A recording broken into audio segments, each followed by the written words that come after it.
Ibadan, Nigeria. A crowded assembly ground. A 6-year-old Yetunde feels her braids yanked by a cruel boy, the sting bringing immediate tears.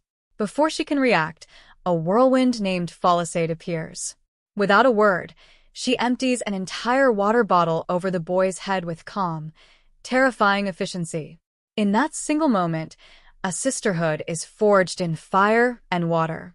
From that day, through primary school, shared textbooks, and the quiet poverty of their homes, they become one soul in two bodies. For 30 years, Folisade is Yetunde's keeper of secrets, her midnight comfort, her witness. Until the day she becomes something else entirely. Yetunde grows up in a compound house in Ibadan where the walls have ears. Her mother is a seamstress, her sewing machine a constant heartbeat from dawn until dusk. Her father drives long-haul trucks, his absence a heavier presence than most fathers' presence could ever be. When he returns, the whole house changes temperature, filled with his big laugh. Yetunde is the quiet second child, the one who reads too many books and lives inside her own head. She is always being told to come back to Earth. She is still looking for a reason to stay when she meets the girl who will become her gravity. Folisade lives 3 streets away, past a mechanic workshop that smells permanently of oil and rubber.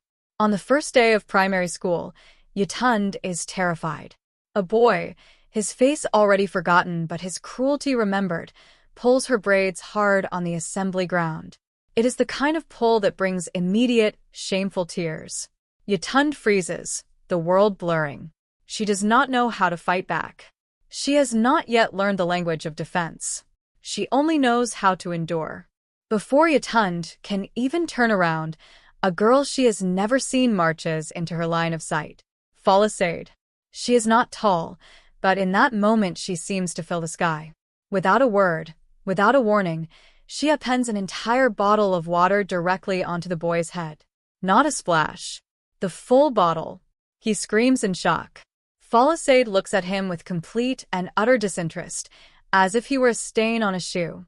The whole assembly ground goes silent. Then she turns to Yetunde. Folisade looks at the crying boy, then dismisses him with her eyes. She turns to Yetunde, and her entire face changes. The warrior melts away, replaced by a fierce, quiet warmth. She leans in and says simply, "He will not do that again." Yetunde feels something crack open in her chest. It is not romantic love. It is something more foundational. It is the feeling of being claimed, protected, and chosen. Folisade does not ask to be Yetunde's friend. She simply becomes one, the way rain becomes rain, without asking permission. They become inseparable. Through primary school, through WAC, through jam. They share forbidden Danielle Steele novels and whisper about boys with the seriousness of scientists. When Yetunde's father's truck breaks down, Folisade's mother sends leftovers that are clearly deliberate grace. When Folisade's parents fight, she appears at Yetunde's door late at night, and Yetunde's mother simply opens it wider. They share a small bed, saying nothing about the violence they both understand. Their friendship is not a choice. It is an ecosystem. A shared language.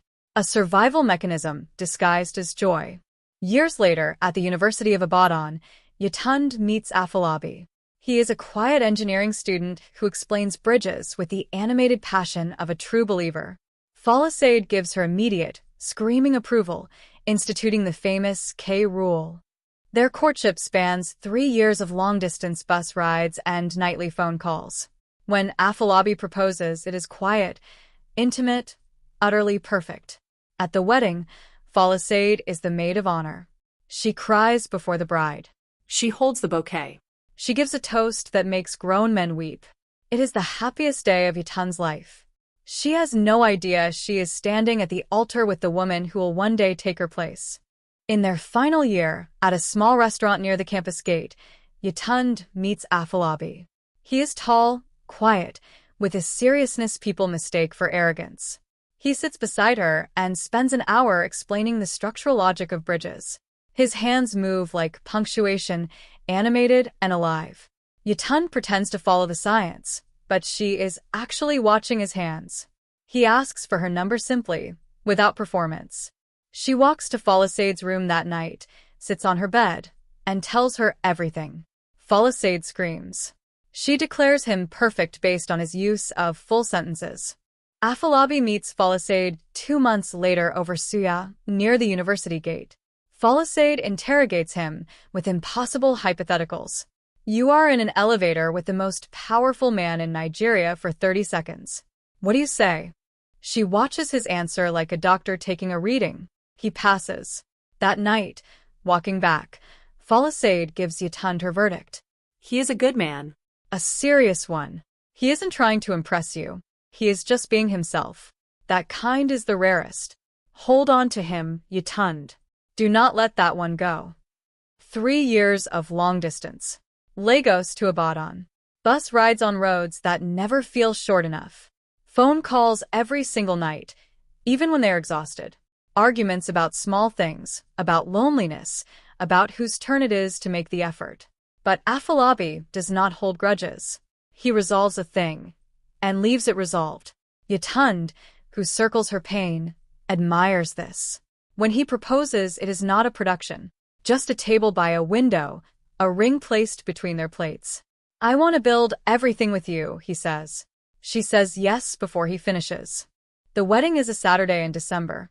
The harmattan is soft and romantic. The church is full of gold, ivory, and deep green. Yetunde walks down the aisle, sees Afolabi, and feels total recognition. Falisade stands to her left, crying before the bride does. She holds Yetunde's bouquet with both hands, smoothing the ribbon with her thumb. During the prayers, Falisade's face is completely undone. Yetunde glances at her and feels a love so huge it fills her chest. She thinks, this is what it means to have a person. At the reception, Falisade gives a toast. She says she has known Yetunde since she was 6. She says Yetunde loves with her whole heart, holding nothing back. She calls Afolabi the luckiest man alive. She says God gave Yetunde 2 great loves, her husband and her friendship. She prays both last until their hair is white. The room erupts. Afolabi's stoic uncles wipe their eyes. My mother weeps. Afolabi looks at Falisade across the room and mouths, "Thank you." That night, alone, Yetunde tells Afolabi she has never been happier. He holds her face and agrees. It is the last pure night. The first year of marriage is good, but adjustments are real. Afolabi needs meditative silence in the mornings. Yetunde processes life by talking. He withdraws when hurt. She needs conversation like medication. In the second year, a massive government project swallows him. He comes home late, exhausted in his spirit. He sits in silence. Yetunde becomes lonely inside her marriage, a specific, invisible loneliness. She turns to Falisade, confiding every crack, every unmet need. Falisade listens with full attention, offering comfort. But secretly, she is taking notes. She is learning the map of Yetunde's marriage from the inside, drawn in Yetunde's own hand. The first year in Suralere is a dance of learning. Yetunde learns that Afolabi needs quiet in the mornings and near meditative silence before he can function. She learns he tracks every expense with the precision of an auditor. She learns that when he is overwhelmed, he goes interior, becomes very still, says very little. She, meanwhile, wakes up talking. She needs to process aloud. The space between his silence and her need to reach him becomes the geography of their first real conflicts. But it is manageable. It is marriage. The second year brings a punishing government project. Afolabi comes home hours late, his dinner cold on the stove. He is not just tired. He is tired in his spirit. Yetunde asks about his day. He gives the briefest answer and retreats inside himself. At first, she is patient.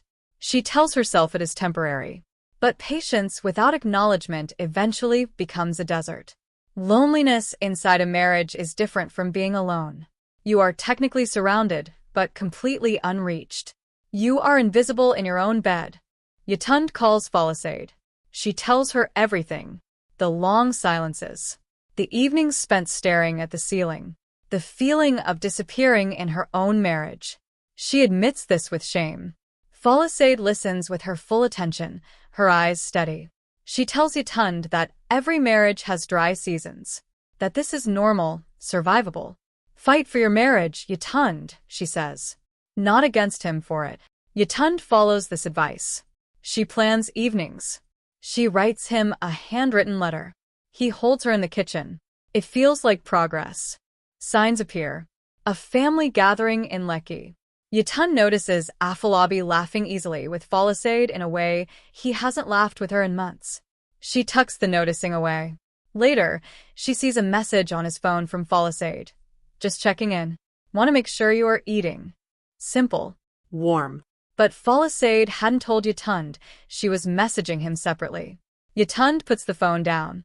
She tells herself it is nothing. She is lying. The trust is already a house with a cracked foundation. The breaking point. Yetunde comes home early with a migraine. She opens the door to find Folasade in her living room, holding a key Yetunde gave her years ago. Afolabi is there, home at an hour he never is. The energy in the room shifts, a subtle gathering of composure. Folasade stands too quickly, says she was just dropping something off. She hugs Yetunde, warm and familiar. That night, Yetunde lies in the dark, listening to Afolabi breathe. The floor has shifted. She holds the knowledge at the periphery, not letting it form into words, hoping it will unmake itself. It will not. Mama Biodun, the neighbor who sees everything, knocks on Yetunde's door. She delivers the truth with quiet precision. Folasade has been coming to the compound when Yetunde is not home, entering after dark, leaving before morning. Yetunde ends up on her kitchen floor, making sounds that are not words. When Afolabi returns, he does not lie. He questions, minimizes, blames the distance in their marriage. Yetunde calls Folasade, who answers with a rehearsed apology. The betrayal is complete.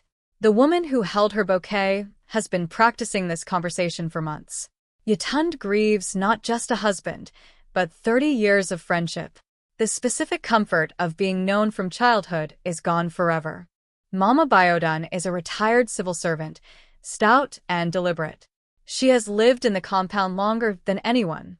She knows the sound of every door. She knocks on a Tuesday morning when Afolabi is at work. She sits in the chair closest to the door, as if ready to flee. She says she has prayed about this. She has seen Folasade coming to this building when Yetunde is not there. Evenings after dark. Leaving before morning. More times than she can count. She says silence in this situation is not neutrality. It is a kind of harm. Then she leaves. The next 2 hours are a blur. Yetunde does not remember walking to the kitchen. She only finds herself on the floor, sitting against the cabinet under the sink, the linoleum cold against her skin. She calls her older sister in Ibadan. When her sister answers, Yetunde produces a sound, not a word, a raw, animal noise of grief. Her sister stays on the phone, saying Yetunde's name softly, over and over, like a prayer, like a lifeline, until something in Yetunde's chest reconnects, and she can finally speak the words out loud. Afolabi comes home that evening. He walks in, sees Yetunde sitting at the dining table, unmoved, dinner uncooked, and he stops in the doorway. He stands very still. Then he sets his bag down slowly, the way you set something down when you know what is coming. He does not lie. He questions the source. He minimizes. He says it was complicated, that Yetunde had been distant, that he felt alone. Each sentence is a small death. Yetunde sits and lets him speak, and with each word, she feels something inside her go out like a candle, not in drama, but quietly, completely, leaving only dark. Later that night, from her bedroom, Yetunde calls Folasade. She dials the number she has known since they were 11. Folasade answers on the second ring. When Yetunde says her name, there is a long, terrible silence. Then Folasade speaks. Her voice is steady. She says, "Yetunde, I am so sorry. I did not want it to come out like this. I am so sorry." She does not deny it. She does not fight. She apologizes with a calmness that is more brutal than any denial. She has been practicing this conversation. She has been living with her betrayal for months. The call ends. Yetunde sits on the floor of her bedroom in the dark. She does not move for a long time. She grieves not just the marriage, not just the husband who made a terrible choice. She grieves Falassade, the 6-year-old with the water bottle, the 20-year-old who declared Afolabi good, the maid of honor who cried before the bride. She grieves 30 years of being known, the specific, irreplaceable comfort of someone who remembers the person you were before you had fully become anyone. That kind of knowledge is gone. You cannot rebuild it. You can only mourn it. And so she does. The divorce takes a year. It is painful, procedural. 6 months after it is finalized, Falassade marries Afolabi in a small, quiet ceremony. Yetunde learns about it through the Lagos network of shared friends. The deepest wound is not the loss. It is the loss of trust in her own intimacy. She moves to a new apartment in Yaba, paints a bold wall, grows herbs on the balcony. Slowly, she rebuilds. She reconnects with old friends. She makes new ones with careful intention. 2 years later, she meets Temitope, a man who listens the way Falassade used to, but uses the gift only to see her clearly. On a Sunday morning, she admits she still misses Falassade, the world that no longer exists. Temitope holds her hand and lets the grief be present. She realizes no one can unmake what was genuine in her. Her love was real. That belongs to her. She chooses the bigger life. The separation stretches into a year of paperwork, of dividing a shared life into separate boxes. Yetunde moves through the days like a woman performing the role of herself in a film she did not agree to be in. She is angry, not loud, but cold, exhausted, turned inward. Her mother comes to Lagos and sits in silence, the right response. On her last day, she holds Yetunde's face and says, "You built your life on yourself first before you built it on anyone else. Do not let this make you forget that." Yetunde holds those words like a coin in her pocket. 6 months after the divorce is finalized, the news comes through the network. A friend of a friend. A careful phone call. Falassade and Afolabi have married. A small ceremony. No photographs on social media. No fanfare. They understand, perhaps, that no celebration of this beginning can be made to look clean. Yetunde sits in her surreal apartment and lets it land. The grief is different now. Quieter. Duller. Not the sharp scream of the initial wound, but the aching acknowledgement that something once possible is now definitively, finally gone. The last ship has left the harbor. Yetunde moves to Yaba. A new apartment, entirely hers. Chosen by her. Furnished by her. She paints one wall a color her mother thinks is too bold. She puts books everywhere. On the balcony, she grows things, herbs first, then flowers, then plants that require daily care.